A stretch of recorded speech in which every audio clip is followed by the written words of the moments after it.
My mother abandoned me at 10 years old for her perfect son, and 22 years later she knocked on my door like she was dropping by for coffee.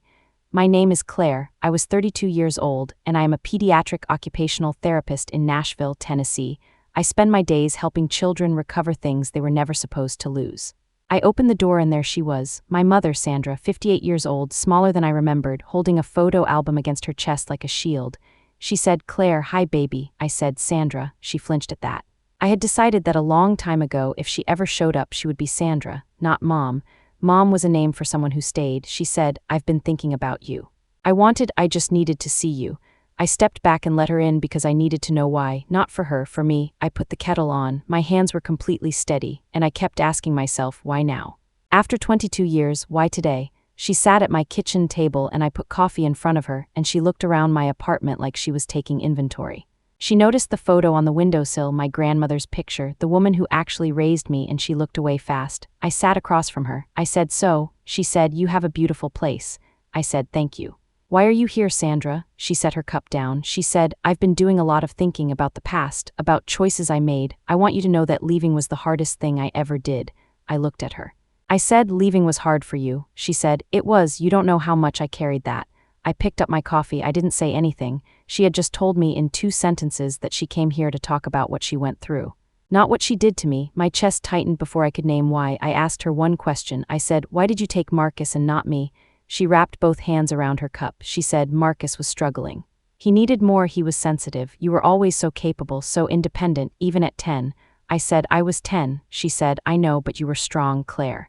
"You always were." I said, "So you left me because I was strong?" She looked uncomfortable. She said, "That's not, I left you with your father because I knew he could take care of you. I wasn't trying to hurt you." I said, "Okay.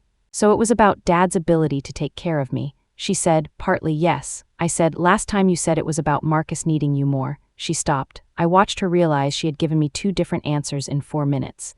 She picked up her cup. She said, "It was complicated, Claire." I nodded. I started counting. By the time she finished her second cup, she had given me 4 versions of why she left. In version 1, it was Marcus needing her. Version 2 was Dad being more stable. Version 3 was that she was in a bad place herself. Version 4, the one she landed on like it was the truest, was that she always planned to come back. She just never did. Then she said it.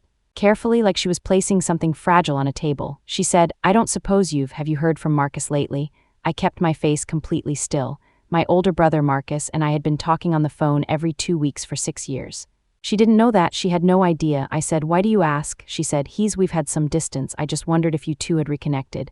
I said, "We talk." I watched her absorb that. She said, "Oh, just that." One word, and I saw something move across her face that she couldn't control. She stayed another hour. And somewhere in that hour she stopped pretending this was a reunion and started saying what she actually came to say. She said, "I need you to understand that I did the best I could. I was young, I was overwhelmed. The choices I made, they weren't perfect, but they came from a real place."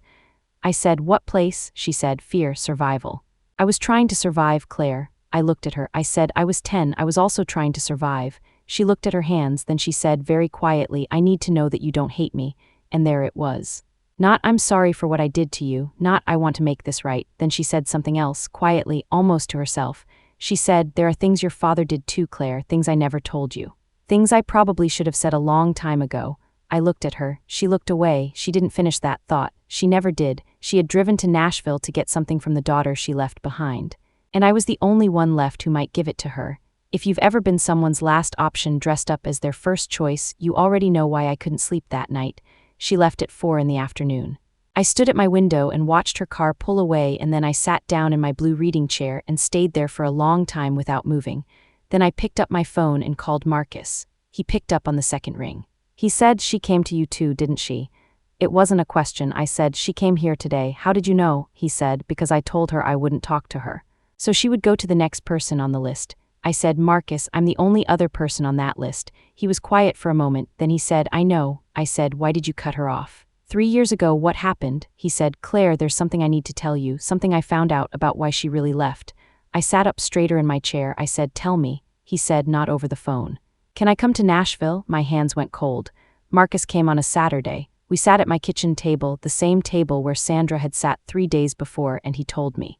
When our parents separated, Sandra had not planned to take Marcus and leave me. She had planned to take both of us, but my father had found out something about Sandra, something she had done that would have affected custody. Sandra knew that if it went to court she might lose both children, so she made a deal. She took Marcus, she left me, and my father agreed to never tell me what he knew. Marcus had found out 2 years ago when Dad got sick. He said Dad told me most of it, but Claire, I think he left some things out about his own part in it. He made himself sound more like a victim than he was. I sat very still. Everything I had spent 22 years believing, that I was left because I was strong, because I could handle it, because Marcus needed her more, none of it was true. I was left because Sandra needed to protect herself. And my father had known the whole time. The coffee I had made was getting cold. Marcus left Sunday evening. I sat in my blue chair for a long time after his car pulled away. I thought about Sandra at my table, her photo album. Her explanations, I was trying to survive.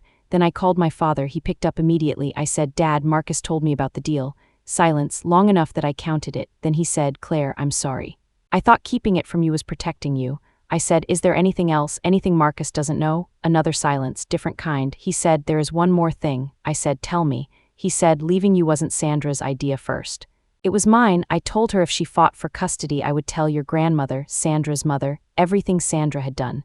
Sandra loved her mother more than anything. She agreed to leave you to protect that relationship.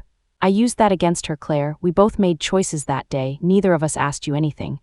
I sat very still, then I understood something. Marcus didn't know this part. Dad had told him enough to explain Sandra's guilt, but not enough to expose his own. He had used me twice, once when I was 10, and once 2 years ago when he told Marcus just enough truth to look like a man keeping a painful secret, not a man who created one. My hands were completely still. I called Sandra the next morning. She answered on the first ring. She said, Claire, I'm so glad you called. I said, I have one question. She said, of course. Anything? I said, when you came to my door, did you come to apologize, or did you come to feel better? Silence. Then both, I suppose both. I said, thank you for that. Then I said, I know about the deal. I know leaving me wasn't completely your idea. The silence this time was different. She said, Marcus told you. I said, yes. She said, then you know I didn't want. I said, I know. She was quiet. Then she said something I didn't expect. She said, Claire, your father wasn't the only one making decisions that day. He threatened something. I agreed to leave you, but he made that the only option I had. We both did things. Neither of us is clean. I sat very still. I said, I know. She said, you already knew? I said, Dad told me last night. The silence after that was the longest one yet. I didn't call either of them back that week. I sat with all three versions of the same story, Sandra's, Marcus's, my father's, and I let myself feel every part of it.